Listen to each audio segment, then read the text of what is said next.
નમસ્કાર મિત્રો, સ્વાગત છે તમારું અમારી યુટ્યુબ ચેનલ. મિત્રો, આંગણવાડી કાર્યકર બહેનોને લઈને એક મહત્વની અપડેટ સામે આવી રહી છે. આંગણવાડી કાર્યકરોને PLOની કામગીરી સોંપવા સમયે વિરોધ નોંધવામાં આવી રહ્યો છે. અન્ય મહત્વની સોંપાયેલી કામગીરી ટલ્લે ચડવાની શક્યતા છે.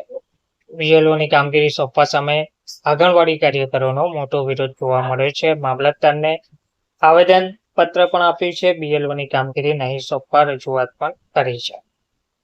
તો માંડવી તાલુકાના આંગણવાડી કાર્યકરોએ બુથ લેવલ ઓફિસર BLOની કામગીરી ના સોંપવા બાબતે માંડવી મામલતદારને આવેદનપત્ર સુપરત કર્યું હતું. આંગણવાડી કાર્યકરોએ ICDS સિવાયની પણ અનેક કામગીરી કરવાની હોય છે, ત્યારે તંત્ર દ્વારા BLOની કામગીરી માટે દબાણ કરવામાં આવી રહ્યું હોવાનું આવેદનપત્રમાં જણાવવામાં આવ્યું છે. આવેદનપત્રમાં વધુમાં જણાવાયું છે કે રાજ્યના તમામ જિલ્લાઓમાં BLOની કામગીરી આંગણવાડી કાર્યકરોને સોંપવામાં આવી છે.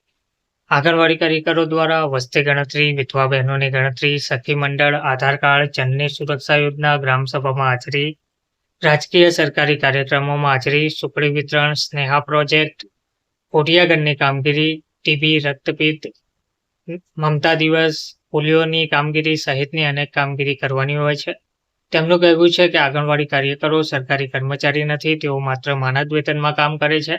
આથી ભૂલ થવાની સંભાવના છે. તેમ છતાં BLOની કામગીરી માટે દબાણ કરવામાં આવી રહ્યું છે. સરકારનો પરિપત્ર છે કે આંગણવાડી કાર્યકરો પાસે આંગણવાડી સિવાય અન્ય કોઈ કામગીરી કરાવી નહીં, છતાં સરકારના પરિપત્રનું ઉલ્લંઘન કરવામાં આવી રહ્યું છે.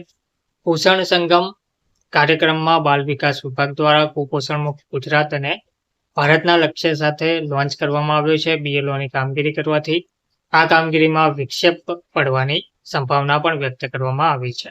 અહીં તમામ કાર્યકરોએ BLOની કામગીરી સાથે અસહમતિ દર્શાવી માંડવી તાલુકા મામલતદાર સમક્ષ આ કામગીરીમાંથી મુક્તિ આપવાની માંગ કરી છે. ધન્યવાદ.